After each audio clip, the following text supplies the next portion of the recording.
Hello, welcome back to another episode of the Elevation Association podcast. I almost said the podcast experience, the Association Experience podcast.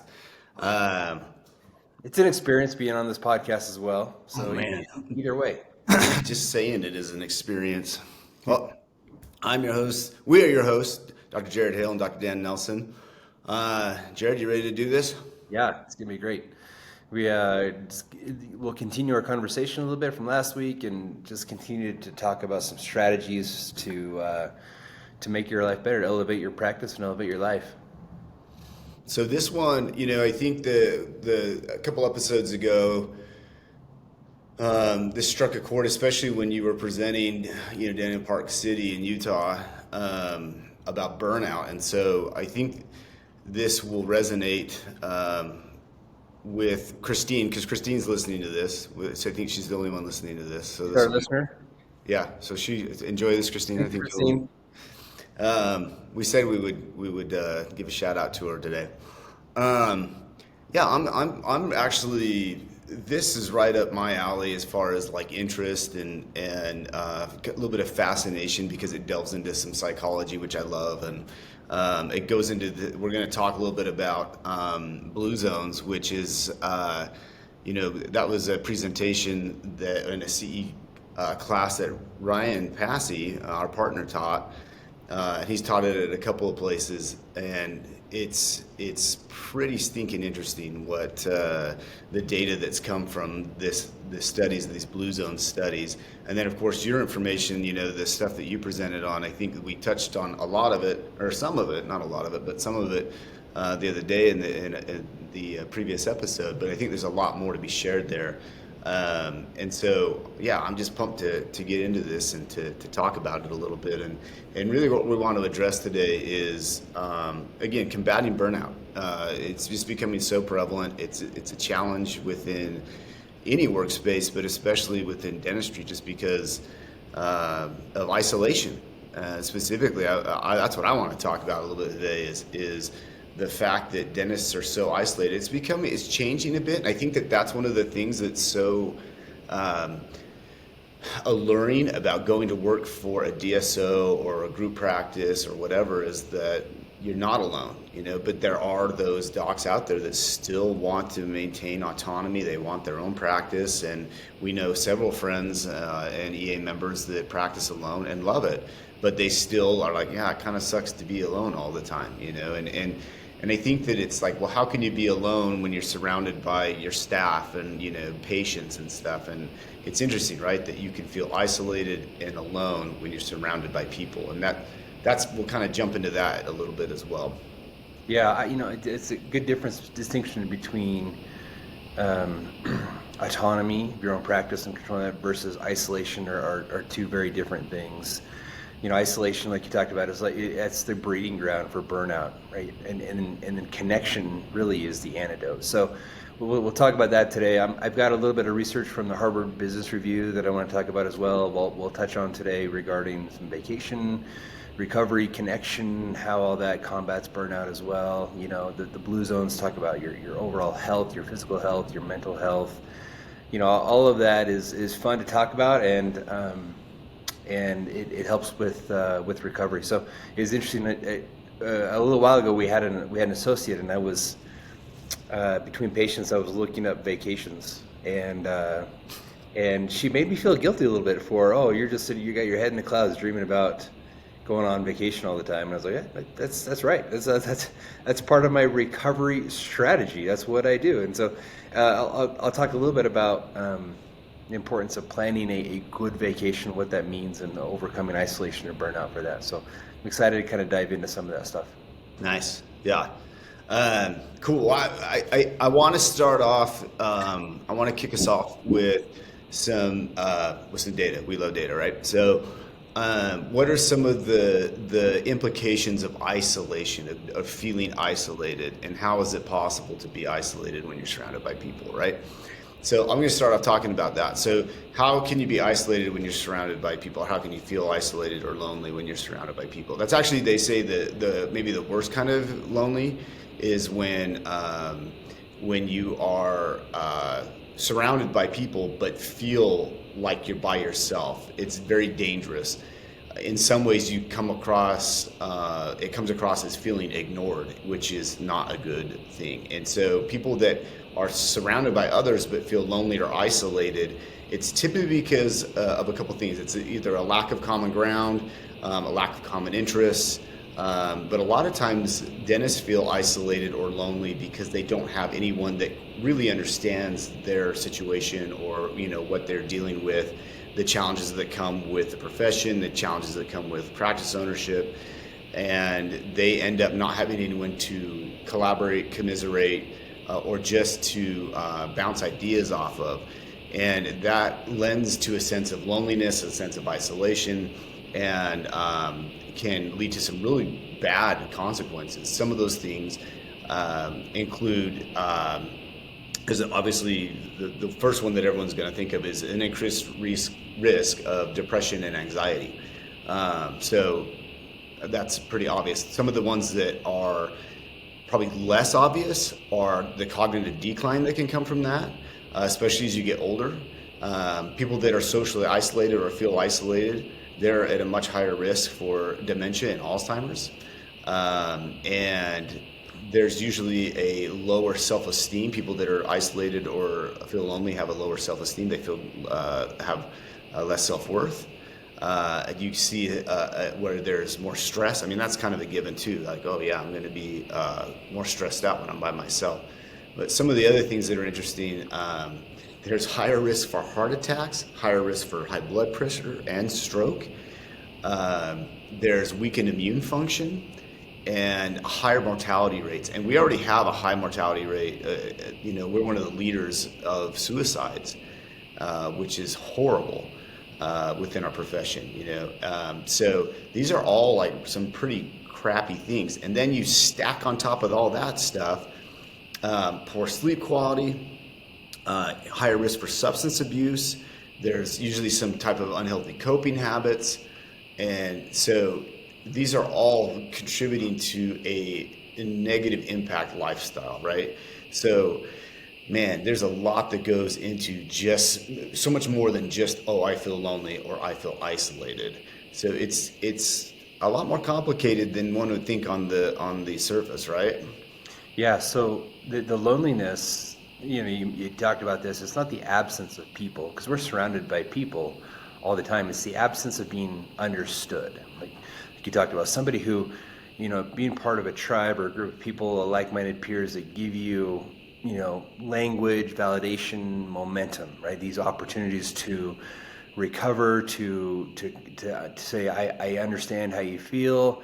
These guys, this isolation that you're talking about, it's telling you in the back of your mind, you're the only one struggling, right? You're the one that's, man, everyone else is doing okay. You're the one that's struggling. But the connection, their reply is, hey, me too, right? Let's keep going. Let's do this together, and let's figure out how we can make this work together. And so, the practice itself can drain you, right? But the peer group is what refills you and gets you back going together. And so these are topics that we just need to understand and talk about, and understand the value of the connection versus the isolation.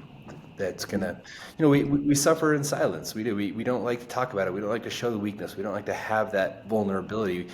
And then the stress just kind of festers and festers. But when you share the weight, you lighten the load, just like in any sort of trial that you experience in your life. And this is just, we do this because we wear this badge of honor almost of, well, we can do this. We don't need help. But there's no need to do that. There's a better way to do it. We don't have to do it like our ancestors, previous generations have done, right? Man, that's such a good point. Like the fact that when you're isolated or when you're alone, when you don't have other colleagues, like other dentists to talk to, you suffer through stuff, and then you start writing that narrative. I forget who the author is that talks about writing your own narrative, and your brain starts taking over, and you start thinking, I'm the only one that thinks this. I'm the only one that you start to think these crazy thoughts that you don't have someone to bounce off and go, yeah, no, I think that all the time. I struggle with that all the time. Like, you don't even think about that, right? When you, the stuff that can run through your brain. And what I mean by narrative is that, is you're experiencing something, probably something negative, and you're going through this, crappy situation or crappy experience, or you have a crappy thought, you start to write this narrative in your head to give explanation to it, because the brain wants to have explanation to stuff. It wants to be able to make sense of everything. So you start writing this negative narrative about, whatever's happening within, your work life, and maybe it permeates your home life too. And you don't have anyone there to be like, oh yeah, no, I think that as well. Like, I struggle with that, or oh yeah, I was thinking that the other day, or whatever. Just something to bounce off of someone else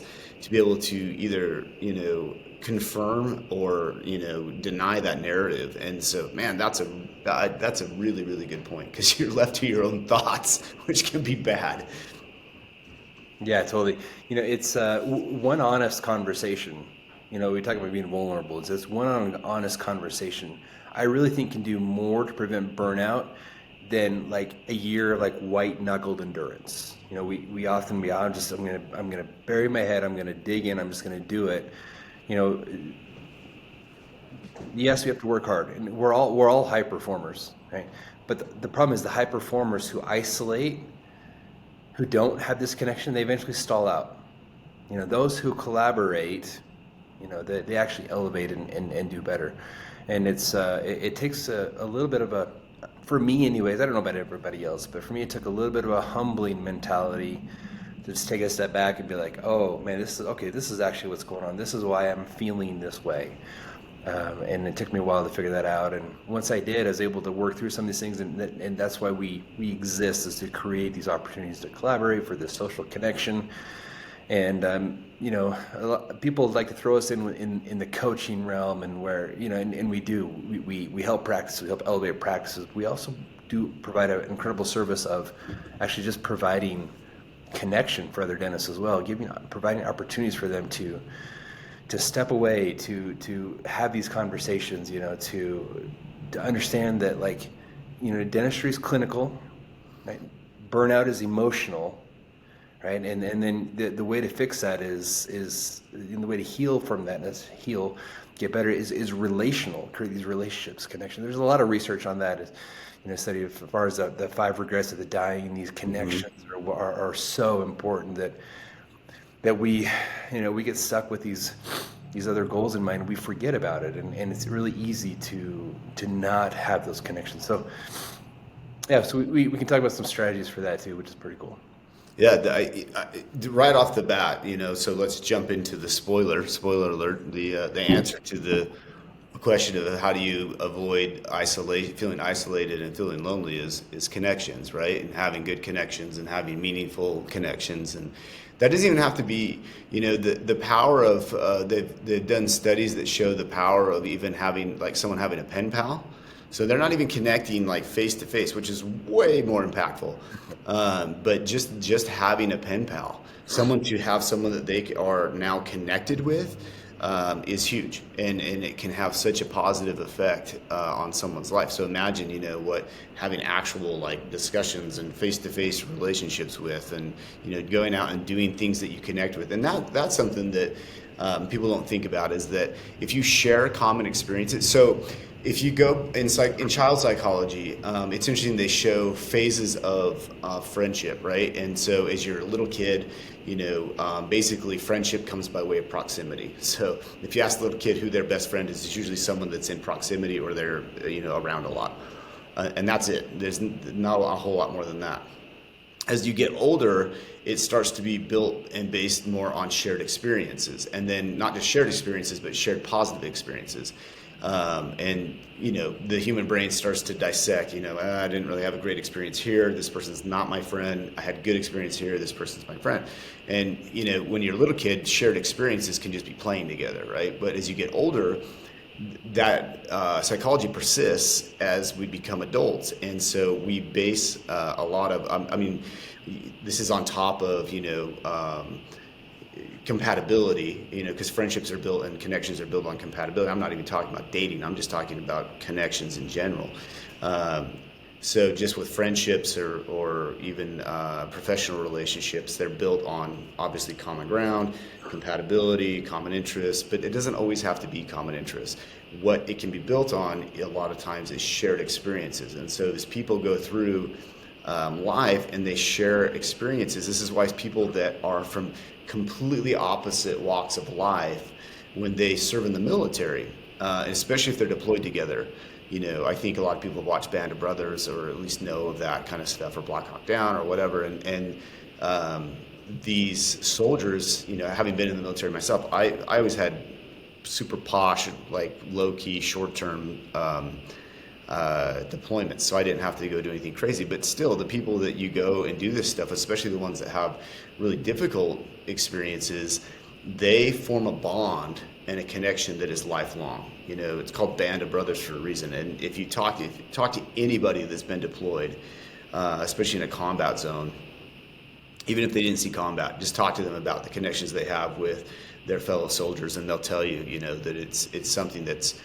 creates a deep, meaningful connection. And so, as we go into our profession, and as we're doing the things that we're doing, if you have shared experiences or if you have that common ground to build on, you're going to be able to start to build these connections. And I think that's why it's so important that dentists find a time. And I think that's why conferences, people go for these CE, yeah. But I think that you see a lot of docs gravitating towards conferences, towards even like, mix and mingles and stuff like this with other dentists, so that they can form those connections, because they don't want to feel isolated. I think there's something that draws us maybe subconsciously into those situations. And so, that's why we found it so important to create those situations, not just to like let them happen, but to actually provide situations for people to be able to get together, commiserate, share those common experiences, and share best practices to go through these things. Because that's the other thing, is that people want to be able to contribute. It's not just, people want to feel meaningful. That's one of my personal core values, is that I want to feel useful. So like that's a huge thing for me, is like I want to be able to feel useful, whatever capacity that looks like. But I think I'm not alone in that, especially in the dental world, because that's what we do. We're caregivers, and so I think that is pretty common. And as I go to our events, to our CE stuff, to our summits, that gives us an awesome opportunity to sit and chat and connect with other people, other docs. Yeah, here's a great study I wanted to share, Dan, to go along with what you're talking about there. It's from the Harvard Business Review. It's called The Data-Driven Case for Vacation. Oh, I love it. Yeah, it's awesome, right? Like this is, we're all about data-driven. And so, we're talking about recovery, we're talking about, the connections and so forth. And so the data that goes along with it, just exactly what you're describing, is really powerful. Because it's interesting, not all vacations are good. They're not all equal, I should say. It says, hey, let me read just a little bit of this. It says, in a previous Harvard Business Review article, so there's a different article, we pointed out that the average vacation does not improve energy levels or reduce stress. So poorly planned and stressful vacations eliminate the benefits of time away. Okay, so meaning these last minute, you just got to get away for a 3-day weekend in Hawaii. It's beautiful, but it's not doing that much for you. Right? It costs you a lot of money. It's poorly planned. You're stressful. So there's got to be a better way to do this. Okay. So Harvard Business Review said, we also found that if you plan ahead, create social connections on the trip, go far from your work, and you feel safe, 94% of the vacations have a good ROI in terms of your energy and outlook upon returning to work. Isn't that awesome? So it's awesome. One, you're planning ahead, right? So obviously we're going to talk about how we use this exact model for our vacations, right? Our summits. We have every year, every February, we do a couple summit, which is usually talking about life design, and You can plan on this, a year in advance. Every February we're going somewhere for a week. So one, we're planning ahead. Two, we're creating social connections on the trip. We limit it to about 20 dentists and their spouses. So for me, it's hard to go to this Chicago Midwestern meeting where you have hundreds and hundreds of dentists. It's hard for me really to make these social connections while I go to these big events. And maybe that's because of my personality of who I am. I'm not that guy. So I've created these, I had this idea that we at EA created these smaller events where we can actually plan in these social connections. It's one of the bases of EA was the whole idea was like making the connection, right? That was like the whole premise of it. The whole thing was making that connection. The third thing, go far from work. In my opinion, even like I'm from Idaho, a little trip over to LA or California or going down to South, those are great, but that's not far away from work. Let's go down to Central America. Let's go down to the Caribbean. Let's go somewhere where you have to take some effort to get away in order to be able to get away. If that makes sense, and then feel safe. We always vet our places where we go. We send scouts. We send our wives or Ryan or somebody to go and experience the actual vacation resort where we're going to make sure that it's a good, safe place where they go. So we check all these boxes and we provide this experience, which I think is pretty unique. I don't know of any other experience quite like what we provide. There are some that may be similar, but there's really nothing exactly what we provide for the dentist to be able to create and plan a very successful vacation. And 94% of that is a success rate of ROI in terms of your energy and outlook upon returning to work. I think it's pretty cool. It's pretty fun. And if you haven't been one before, we have several dentists who come back year after year. It is so rewarding and so refreshing that they return and repeat because of the success that they experience there. Well, and I think it's important to clarify that, one of the things that you and I, as practicing docs identified, and there is a space for the 3-4 day conference, in Aruba or wherever, that, is 8 days in the conference room, or 8 hours in the conference room a day. There is a space for those events, right? Those traditional type summits.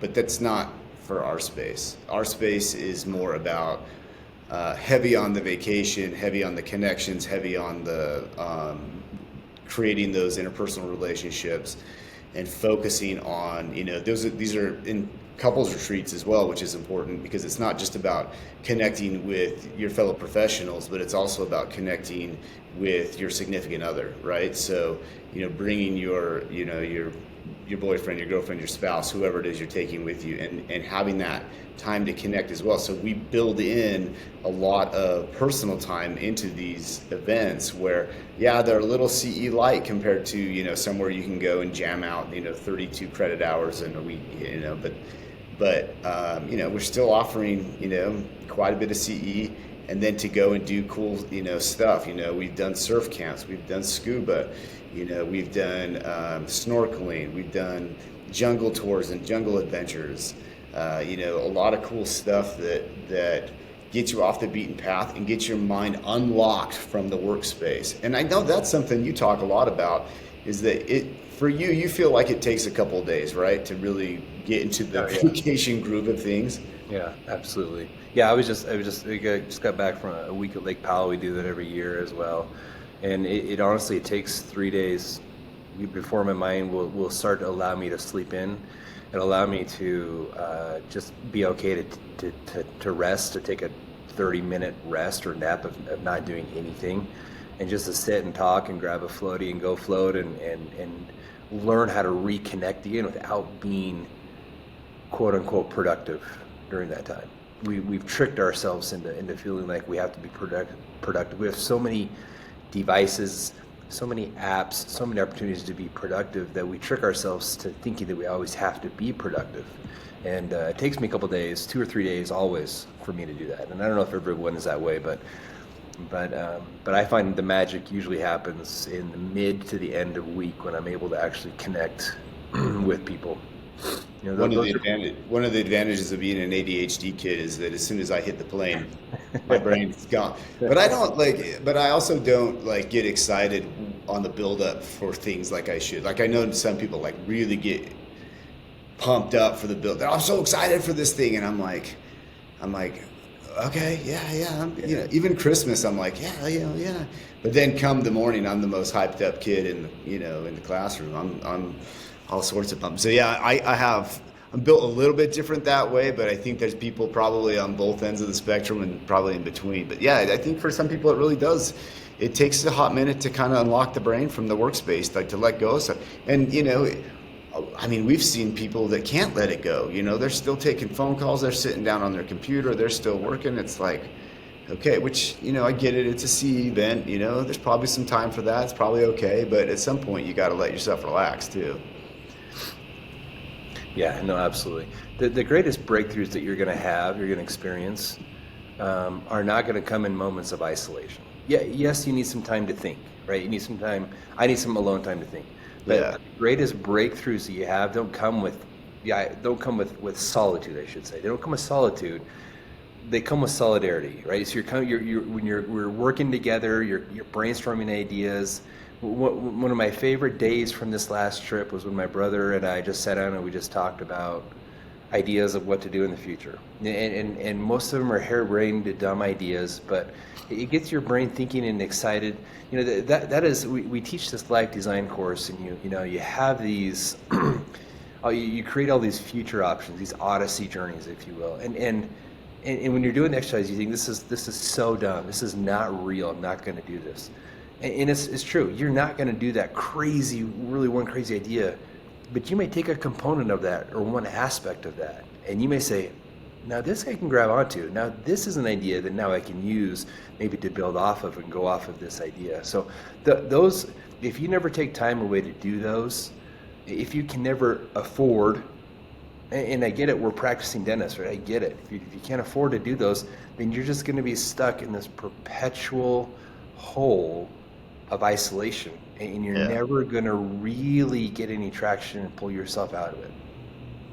Yeah, that's a dangerous narrative. Speaking of narratives that we tell ourselves is I can't afford to take time off. Yeah. You can't afford not to. And there is something, and it can't just be going and, I talked to got a good friend from dental school, and he worked for a very busy practice down in Arizona. He was working 312s a week, which I was like, brother, that is insane. So he was working these 312s a week, and after a while, he did that, and he was, as far as financially, he was absolutely crushing it. And this wasn't too long out of dental school. To be fair, he was a very fast dentist. He's very good at being fast and proficient. But still, that's a lot, man. 312. So he was doing that for a while, and finally he was just started burning out. And he's like, his wife said he would come home at the end of the third day, sit down in a chair and stare off into space. And they all knew, like she knew and her kids knew, just to leave him alone. And he would just for hours, just sit and just stare off into space because he was fried. It's hard to be on for that long. When you're a dentist, you've got to be on. You've got to be on your A game mentally, with what you're doing in your treatment, but also you've got to be on with the patients. You got to be happy. You've got to be engaging. All these other things. Well, you don't got to be, but people that are, have good chairside manner tend to be.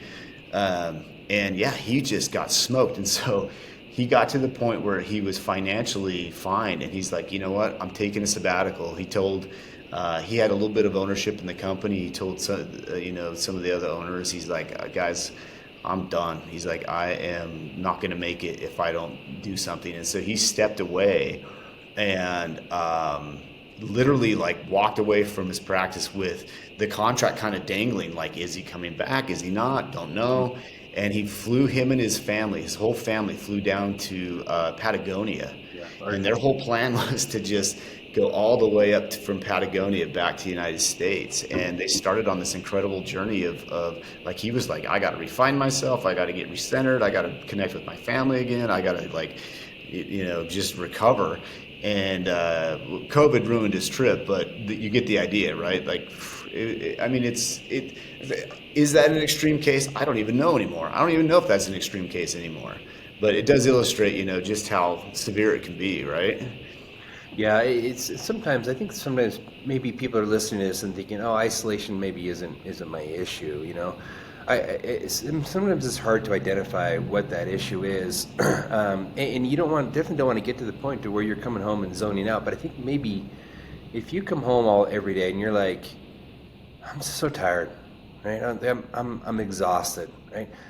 Isolation creates exhaustion. So if you come home and this is how you're feeling, take a look at that. Really be honest with yourself. Is this really what my problem is? Is this what's killing me? Put up your antenna to the possibility that maybe you're experiencing it.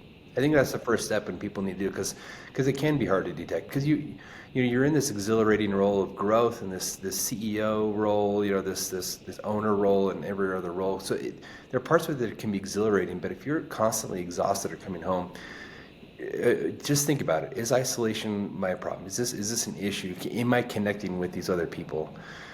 Then if it is, the second thing to do is just, you got to get out of that bubble for a minute. You got to be able to find a way to remove yourself, and whether that is, your friend Dave went down, took his family completely. Like, to me, that's the extreme of, you're just like, I'm just going to leave everything. I got to reset. Or is there a way to be like, okay, I'm just going to get out of my bubble for a bit, connect, not lose what I have here, but be able to step out for a minute, rejuvenate, and then come back in, and then have this constant connection with this tribe. I think that's a secret sauce that a lot of dentists don't know about, or that strategy that frankly it hasn't existed very much. I mean, there have been opportunities for mastermind groups or so forth, but most of those, let's be honest, most of those mastermind groups are clinically oriented, right? Mm-hmm. They're what are you doing? What are their procedures? What are a lot of those, you really need time to put the business aside at times and be able to have that other connection apart from that, while you're hanging out on a surfboard waiting for a wave. Yep. While you're walking, you got a 10-minute walk to the pickleball court, you play for a bit, and then you're on your way back. You sit down, you have breakfast together. You're not worried about impressing anybody, because there's only 20 of you there, and probably only 5 of you at having breakfast at the same time. Those social connections during those moments or period of those getaway moments, those vacation moments, those are what create success. So yeah, focus on the business of living life, right? Like, exactly. That's a big thing. Yeah, I want to share. I said I would talk a little bit about this blue zone thing. So Dan Buettner, he wrote the book about blue zones, and they actually created a show. I think it's on National Geographic or Discovery. I can't remember which network it's on. So anyway, I think you can get it on Netflix. But some of the information that he got, so he wanted the blue zones is areas that have the most centennials that live in them, right? So these areas of longevity. Centenarians. Centenarian. What did I say? Centennials. It's 100, but centenarians are people who live to be that. Yeah, I can't have an episode without throwing in some type of made-up word or wrong word. Yeah. So. Yeah, so people that live over 100 years old, and what's interesting is one of the places is Okinawa, and what he found is this is not only in Okinawa, but this is one of the places that illustrates this idea of connections really well, and contributing to a good way of life and longevity. Is in Okinawa they have this thing. Where they focus on this core group of friends, right? And these friends are introduced at a young age, and they're expected to be friends their whole life. And what's interesting is that they do remain friends their whole life. There's a very small group of people, usually 3 or 4 people in this group, and they're expected to be friends. They end up being friends, which is insane. for their entire lives. Well, these connections, Dan Buettner started looking at this, and there's other places, Sardinia and some other places that are blue zones, to see like, okay, well, what are the effects of all this? And some crazy things come from this idea of having connections and making connections. And some of the fascinating data points are that you see people that have strong connections live 15 years longer, which is just bonkers. There's a better family and emotional support. Typically, if they have a purpose, which having connections gives you some purpose, because now you're kind of accountable to somebody else on some levels. You're looking after someone else. You're looking after their well-being, and that they say that adds 7 years of extra life. And then the feeling of belonging. So we've talked a lot about the isolation. Opposite of that would be connections and belonging. And that feeling of belonging, they contribute 4 to 14 years of increased longevity. So, and they say that he found that regular group engagement reduces stress and boosts happiness. So some crazy things that can come just from having some connections and feeling like you belong to something.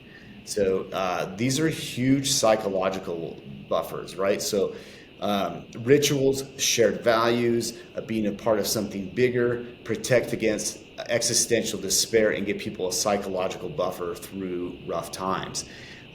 So yeah, there's a lot to be taken from. It's not just like, oh, I'm hanging out with a group of other docs.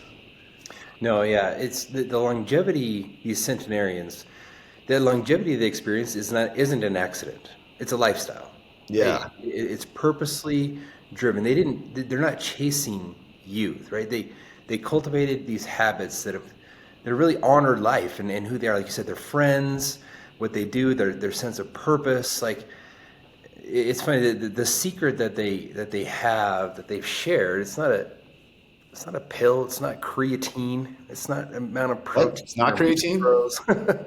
I think those things are important, but it's moving naturally, right? Like, it's eating is a portion of it, but it's eating simply, it's loving deeply. It's more than just these quick hacks we're trying to get, and it's important. And I think we've as in EA, we've really tried to incorporate these theories or these thoughts into how we operate, finding life, elevating your life, finding life beyond the handpiece and the practice, using the practice. Understanding and knowing we have an incredible profession. We do a lot of great things. We can use that to our advantage instead of letting it kill us. How do we take advantage of that to live like those people have done in the blue zones? You don't have to live in the blue zone to experience that. But what are the principles taken from that in order to overcome this isolation and this burnout? And not necessarily to live longer, just to live longer, but to actually enjoy the life that you're living, however long that is. Yeah, well said. Let's bring this bad boy full circle and go back to this idea of docs that want to maintain autonomy, they enjoy being maybe a single practitioner office. They like all that, but they're lacking some connection, So let's talk about that. And like I said, what are some things that are available? So we've already talked about, you can combat that by way of making a connection. And you just alluded to another really important thing. And one of the reasons that I love being a practice owner is that we can leverage the practice against a lot of other stuff. We get some tax advantages. We get some other things that,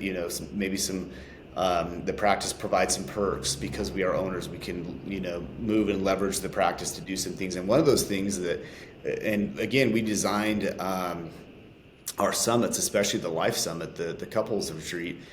That was specifically designed that you can leverage your practice against that because we offer CE hours. So it's like, okay, so let the practice pay for it. Let it become a business cost.